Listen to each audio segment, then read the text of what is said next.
remember the days of film discipline.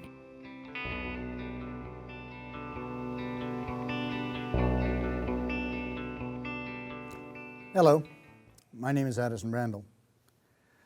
I'm coming back in as an incumbent worker with over 45 years experience in this business. But things have changed, and I'm here with Dan Watanabe to discuss what kind of challenges I'm going to be facing. Thanks for joining us, Dan. Good to see you, Addison. Well, as I said, I've got over 45 years experience in the business. I know a little bit about it, on the way it runs. But things have changed. So what kind of challenges am I going to be looking at? Actually, the challenges that you're facing are challenges facing virtually everybody who's in the information, communication technology, and digital media sector of the workforce.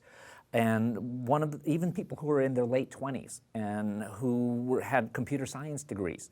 Because what's happening is technology is changing so quickly that people are becoming obsolete almost immediately. That's the bad news.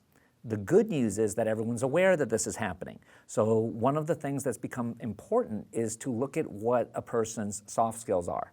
Are they able to learn something new? Are they able to be readily adaptable to the changes in the workforce? Now, in the entertainment industry, we're seeing a complete upheaval in the world of the camera with the adoption of the Red and the Arri Alexa and 4K and all of the different formats that are out there. Combine that with new styles of lighting, new methods of delivery, and we're looking at an industry that's almost at the same position that it was in the 1920s when sound came in. And all of the rules, all of the jobs that seem so secure no longer are. So what that means for those of us who are, shall we say, no longer in the key demographic, what it means for us is that we just have to leverage the fact that we've been around. And the way you do that is not by battling people over the head with it and saying, well, this is the way we used to do it, and we don't see why it has to change, but to say, you know what, we've been through changes before, we know how to adapt, we know how to take advantage of the techniques that we learned in the past, the fundamental, foundational techniques, and make them work with whatever the new technology is today, because technology is always going to change, but the fundamental skills do not. So take, for example, the role of a producer of low budget, which is what you were. We're no longer looking at the realm of shooting on Super 16. Instead, we're going to shoot it on a RAW format.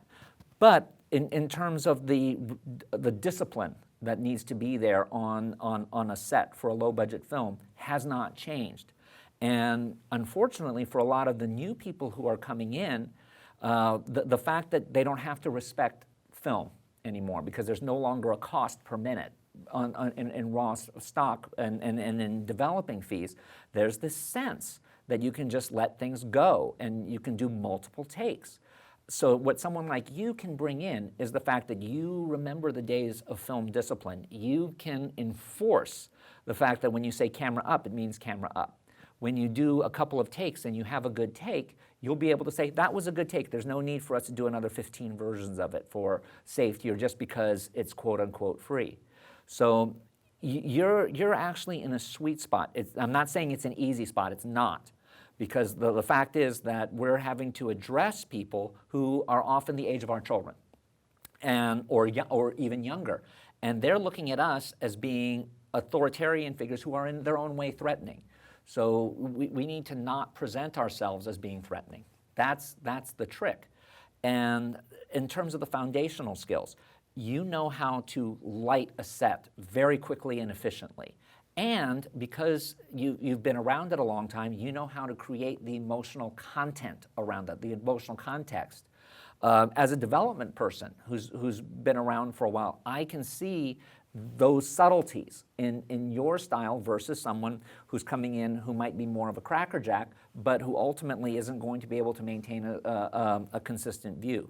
So the role of the development exec dealing with someone who's an incumbent coming back is to understand and appreciate what they bring, not expect them to know all of the technology, and flip that around for the young person who's coming in, who's going to understand the technology but might be in need of some of the foundational issues, and create a marriage between those two.